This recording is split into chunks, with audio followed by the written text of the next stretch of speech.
Hello, welcome to my channel. This is Doreen Muzaki Olinya once again, and if it's your first time to log into this channel, please consider hitting the subscribe button so you can become a part of this family that I'm building slowly but surely, and also hit the notification bell so that you don't miss out on any of my videos that I'll be posting. I love talking about cycle breaking because I've broken through the cycle of bitterness and so many other cycles. That's why I'm the proud author of the Cycle Breakers Walk. And if you need a copy, please find it on Amazon or any bookstore around you. Today, I would love to talk about guarding our valuables from being snatched away by the enemy. By valuables, I mean things that are so special to us, things like time and things like our abilities. But also people are special, but this time around I'm talking about the time that we invest in doing things and building relationships. So today I want to talk about how we can guard these things, because the enemy is so much out there and on the standby, ready to steal away these things. The enemy is that negative voice that culminates within you, or the negative voice that culminates from the external environment. So you and I need to wage a war today and put a stop to whatever schemes the enemy has devised just to come and steal or snatch away those special charms or the time that has been given to us to help us exploit these special charms so we can achieve the success that we so much crave and yearn for in our lives. Number one, stopping to waste time.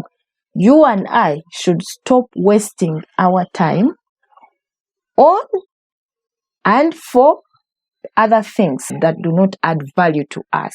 Number two, thinking about the choices that we make. Choice is the act of conducting an opportunity cost. An opportunity cost is the alternative foregone while choosing between two things. So in life, we are always faced with situations that put us in a place where we either have to say yes or we have to say no to certain things. So before you say yes or no, whatever the answer will be, it's very wise for us to sit down and weigh down the pros and the cons of each of these answers.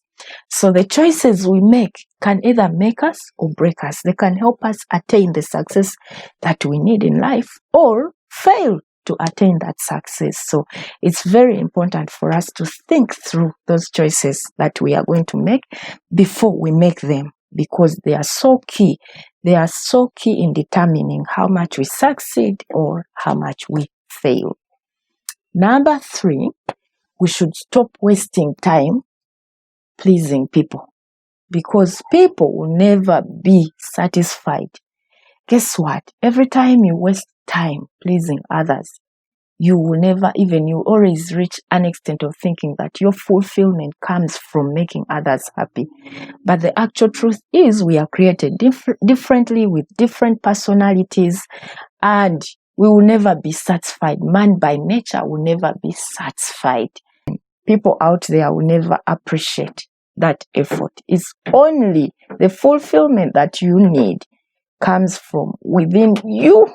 It is you and I to find the fulfillment that we so much crave for from within ourselves. So we should stop trying to do things in order to please others.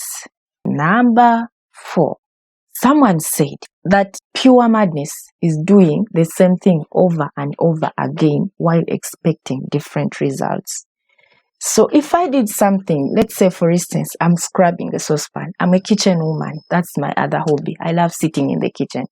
So if I use a sponge to scrub a saucepan and it's not clean, and I keep on complaining, this saucepan never gets clean, this saucepan never gets clean, I think that's pure madness. If on Monday I use the same sponge and the saucepan is not clean, Tuesday, Wednesday, Friday, the same thing, and yet still complaining, That's pure madness. I think that the only way that can enable me to see different results is when I change and say, okay, if I use the sponge and it didn't work, then let me try to buy a scorer, or let me try to buy some steel wool that is much better in quality, so I can scrub my saucepan or score it and it can glitter to the standard that I want it to glitter. So every time we encounter certain situations that present challenges and hindrances in our lives, it's very, very important that we do not repeat the same things that led us onto the directions of our hindrances, but rather try things that will lead us onto a direction of achievement and success. And finally, we should stop counting on others and thinking that others will help us solve the problems that we are going through in our lives. Yes, the key to breaking cycles in life is not on counting on other people, but rather facing the situations head on and fighting them to the end. If you've liked this video, please give me a thumbs up and share to a friend and family so we can inspire someone into the realm of cycle breaking. For now, I sign out and I hope to see you on my other video.